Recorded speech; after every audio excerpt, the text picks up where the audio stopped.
हमें प्रोवाइड करती है किसी भी ट्रायंगल की साइड्स और उसके एंगल्स के बीच में क्या रिलेशन यानी कि संबंध है, ये हमें ट्रिग्नोमेट्री बताती है।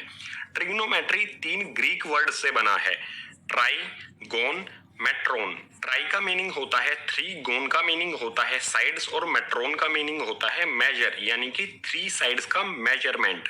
और 3 साइड से जो एनक्लोज फिगर बनता है वो होता है गाइज ट्रायंगल। सो सिंपली इस चैप्टर में हमें ट्रायंगल्स की साइड्स और जो भी ट्रायंगल के एंगल्स हैं उनके बारे में पढ़ना है। इस चैप्टर में जो हमें प्रॉब्लम्स दी गई हैं वो सभी रिलेट करती हैं राइट ट्रायंगल से, यानी ऐसा ट्रायंगल जिसमें कोई एक एंगल 90 डिग्री का हो। ये था बिल्कुल बेसिक ट्रिग्नोमेट्री का इंट्रोडक्शन। अब नेक्स्ट पेज पर ट्रिग्नोमेट्री से रिलेटेड कुछ फॉर्मूले, आइडेंटिटी और रेशियोज को समझ लेते हैं।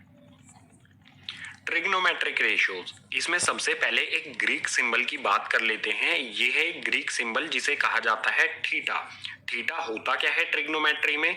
जो भी हमें ट्रायंगल दिया गया होता है उस ट्रायंगल का एक्यूट एंगल होता है, यानी थीटा या तो ये एंगल हो सकता है या फिर ये एंगल हो सकता है। सिंपल वर्ड्स में अगर कहें, थीटा एंगल की वैल्यू होती है। अब ट्रिग्नोमेट्रिक रेशियोज को देखते हैं। ट्रिग्नोमेट्री से रिलेटेड यहाँ पर हमें कुछ टर्म्स दी गई हैं, जैसे sine theta, cos theta, tan theta, cosec theta, sec theta, cot theta. ये जो भी टर्म्स हैं ये ट्रायंगल की साइड्स का रेशियो होता है। हम रेशियो किस तरह से लिखते हैं? 3:4। इस रेशियो को हम फ्रैक्शन में भी लिख सकते हैं, 3/4। तो जो भी हमारी ये टर्म्स हैं ये ट्रायंगल की साइड्स का रेशियो होता है, इसको फ्रैक्शन में हम लिखेंगे। ठीक है।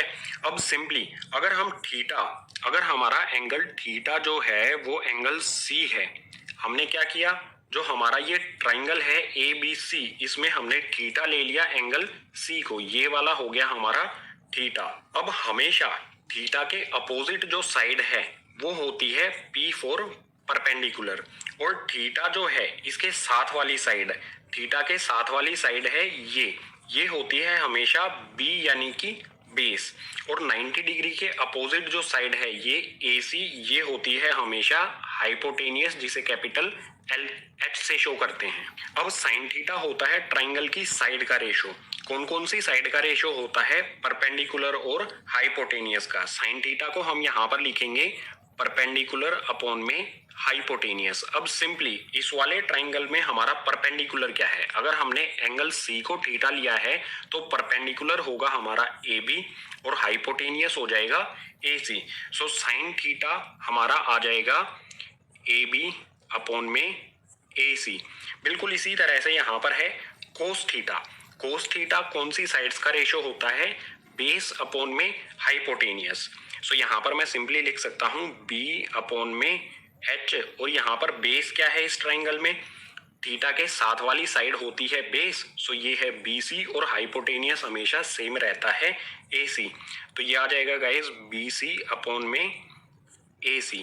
इसके बाद है यहाँ पर टेन थीटा, ये होता है परपेंडिकुलर और बेस का रेशियो। सिंपली हम इसे लिख देंगे परपेंडिकुलर अपॉन में बेस। इस ट्रायंगल में परपेंडिकुलर हमारा है AB और बेस है BC। सो यहाँ पर आ जाएगा गाइस हमारा परपेंडिकुलर AB और बेस BC। ये हो गया टेन थीटा का रेशियो। अब बात करते हैं cosec theta. Cosec theta sine theta का रेसिप्रोकल होता है, यानी अगर इस फ्रैक्शन को हम पलट दें तो वो हो जाएगा कोसेक थीटा। यहाँ पर हमारा परपेंडिकुलर अपॉन हाइपोटेनियस है, कोसेक थीटा में ये पलट जाएगा, हाइपोटेनियस अपॉन परपेंडिकुलर हो जाएगा।